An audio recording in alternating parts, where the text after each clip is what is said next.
Mungkin ada di antara kita yang insecure dengan masa depan, khususnya anak-anak muda. Mungkin kita semua di dalam menghadapi masa pandemi ini kita mulai insecure dengan masa depan. Saya ingin tutup dengan 3 hal ini. Yang pertama, pertajam kekuatanmu. Lihat apa yang ada di tanganmu. Gali potensimu. Apa yang kamu paling bisa? Apa keahlianmu? Apa passion terbesarmu? Kerjaan apa yang kamu paling nikmati? Kamu mampu melakukan dengan konsisten dan siap bayar harga. Itu merupakan passion. Sesuatu yang membuat kamu siap bayar harga, kamu akan konsisten di situ. Temukan itu dan pertajam itu. Ketika saya berkata pertajam, berarti keahlian itu perlu diasah. Harus belajar lagi. Kalau gagal, coba lagi. Yang kedua, andalkan Tuhan. Minta hikmat Tuhan dan lihat jalan yang Tuhan buka. Saya selalu percaya bahwa kalau sesuatu itu dari Tuhan untuk kita, pasti akan ada penyediaan Tuhan. Penyediaan Tuhan bicara soal orang-orang yang Tuhan kirim untuk menolong dan memperlengkapi kita. Dan juga jalan yang terbuka. Dananya ada. Yeremia 17:7 berkata, diberkatilah orang yang mengandalkan Tuhan. Kalau kita insecure dengan masa depan, mari andalkan Tuhan. Karena orang yang mengandalkan Tuhan pasti diberkati. Yang terakhir, hiduplah takut akan Tuhan. Karena diberkati orang-orang yang hidup takut akan Tuhan. Tuhan akan terlibat dalam hidupmu. Asalkan kita sungguh-sungguh hidup dalam kebenaran. Berkat itu bukan tujuan, tapi akibat. Mazmur 112 ayat yang pertama sampai ke-9 berkata begini. Haleluya, berbahagialah orang yang takut akan Tuhan, yang sangat suka kepada segala perintahnya. Anak cucunya akan perkasa di bumi. Angkatan orang benar akan diberkati. Harta dan kekayaan ada dalam rumahnya. Kebajikannya tetap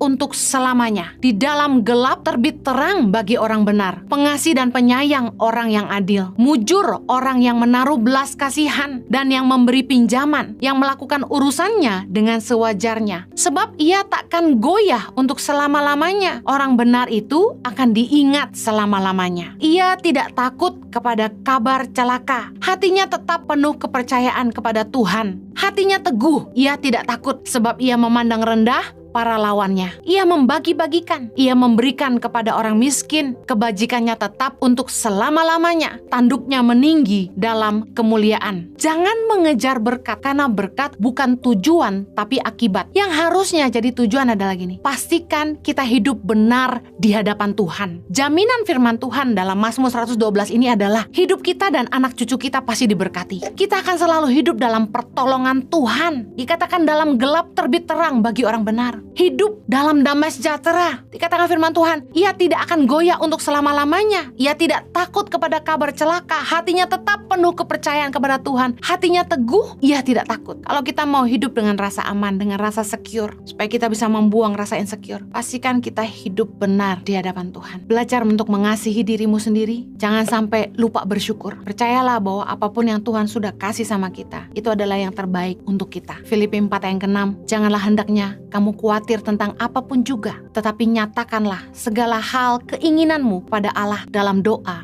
dan permohonan dengan ucapan syukur. Mari ubah insecure jadi bersyukur.